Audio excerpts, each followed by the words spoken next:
thread. They do what kids do when they don't have to go to school. They play.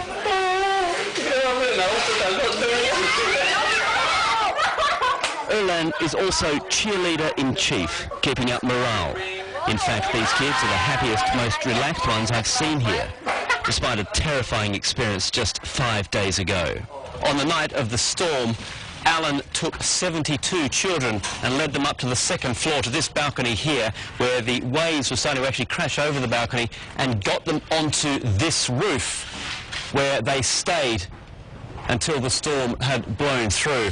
Everyone here was safe. They're well contaminated by seawater. They now face a new threat, just as serious and just as real. Every day, Erland and the older children search for supplies. Plenty of places we can go to, but when we go there, there's nothing there. We're being told, go here, go there, but...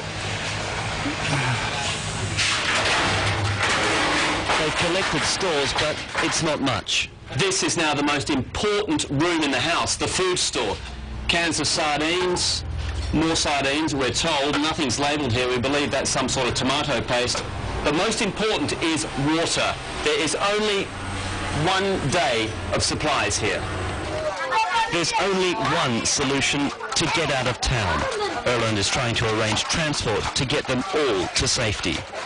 For now, though, he has to keep up their spirits, knowing that the crisis facing him and his children is a long way from over. Andrew Stevens, CNN, Tacloban City, Central Philippines. There is a fresh round of scrutiny on the Obamacare. Just to remind you that it's President Obama's signature health care law, known officially as Patient Protection and Affordable Care Act. What it does is it requires most Americans to have health insurance by next year or face a fine. CNN's Jim Acosta has details in this report. For the first month of sign-ups in Obamacare, so are the reviews. Just another day in a series of mess-ups in Obamacare. And it's not just Republicans who are giving the October enrollment period a thumbs down. I don't think anyone's satisfied, but you know, the promise of the Affordable Care Act is worth fighting for. Of the roughly 100,000 consumers who signed up for Obamacare during October, less than 27,000, about 1/4, did so on the federal marketplace, on the troubled healthcare.gov website. We have every reason to expect more people will enroll. A website embattled Health and Human Services Secretary Kathleen Sebelius claims is now improving daily. I'd say, first of all, it is running right now. Every day people are coming through. Every day people are getting enrolled. But mark your calendars for November 30th. The White House says it will be working for, quote, the vast majority of users by the end of the month. It is our conviction that we can, with the fixes that are being implemented, reach that goal by November 30th. The administration is under pressure to act fast, with frantic Democrats rushing to support a bill proposed by Senator Mary Landrieu that would allow Americans to keep their current insurance plans, an idea White House officials worry could undermine the entire program that has yet to deliver. If we've spent $600 million already, does anybody have any idea how much all this is going to cost us in the end? Now to take a second break, we'll be right back.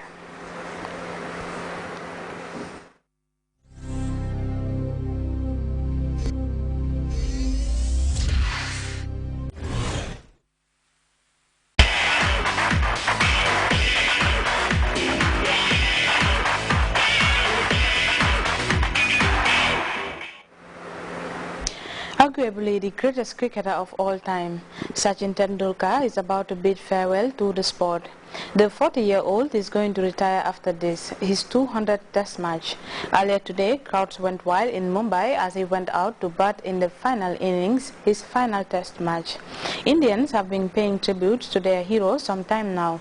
Fans in northern India leaving written messages today for Tendulkar.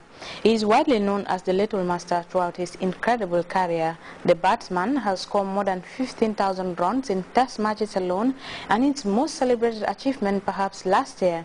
He became the first person to score 100 centuries in international cricket. CNN's Amanda Davis looks back at the career of the Little Master.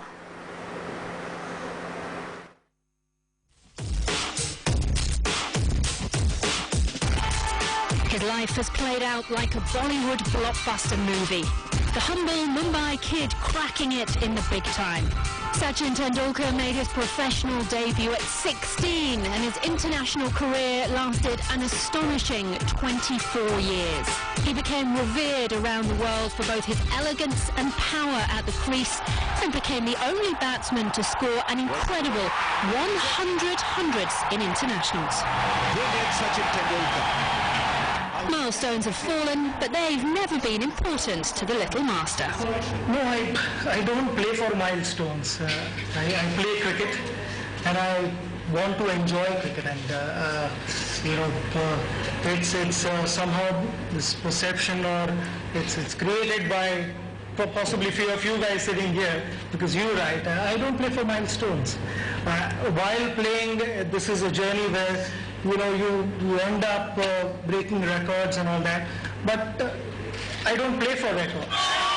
One of Tendulkar's finest moments was winning the World Cup with India in 2011. In front of an adoring home crowd, the hosts beat great rivals Sri Lanka, sending over 1 billion Indians into raptures. But despite all the success, it's Tendulkar's humility that's bowled people over. What he has achieved as a cricketer is phenomenal. But same thing as a person. I think he's a fantastic guy, especially with the 1 billion people's expectation on his shoulders. That's something that you have to admire. Tendulkar has broken nearly every run-scoring record there is, and it's not surprising over his career he's had phenomenal commercial success. Forbes put his earnings for 2012 alone at $18.6 million. But for all the fame and fortune, it's living his childhood dream that's brought him the most joy. I remember when I first held a cricket bat when I was maybe 4 or 5, and the love for cricket only grew bigger and bigger after that, and it hasn't stopped. Every outing is a special one, and that is what I've dreamt of as a kid, and then I'm living that dream.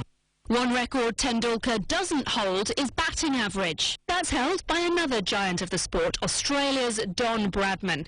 But when the little master calls it a day after the home series against West Indies, few would argue against him being ranked alongside Bradman as the greatest batsman in history. Amanda Davis, CNN, London.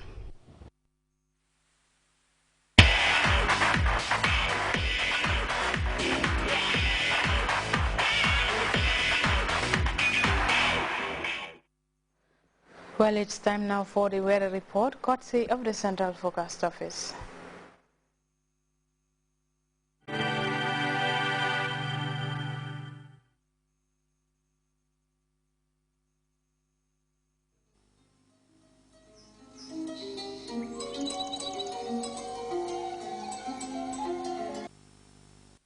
Assures us of a continuous flow, and from there, everything follows.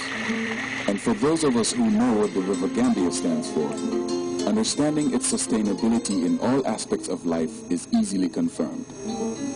The River Gambia provides nutritious delicacies as food, while it provides its wildlife a balanced ecosystem. This river, as a sanctuary, is committed to its inhabitants' needs without season. And as you travel along, all these values are replicated in one company, Elton. Just like the River Gambia, leads in its commitment to values that matter most.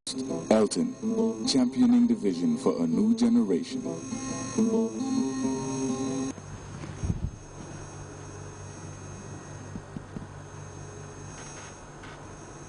Hello there, wonderful viewers. Welcome to the weather segment. It has been warm and sunny across the country this afternoon, and the satellite picture indicates scattered convections over parts of Gulf of Guinea states, the central southern part of the continent, likewise the eastern sector. Elsewhere has been stable during the period. For the forecast tonight, it will be warm and partly cloudy across the country, whilst the day tomorrow we expect these conditions to persist. Surface winds will be westerlies over the coastal areas, while southwesterlies over the inland areas. The speed will be about 5 to 15 kilometers per hour. Morning temperatures will be 20 degrees Celsius over the Greater Banjul and West Coast region, 21 over North Bank and Lower River, whilst 22 over Central and Upper River region. Afternoon temperatures will be 32 degrees Celsius over the Greater Banjul area, 34 over the West Coast region, 35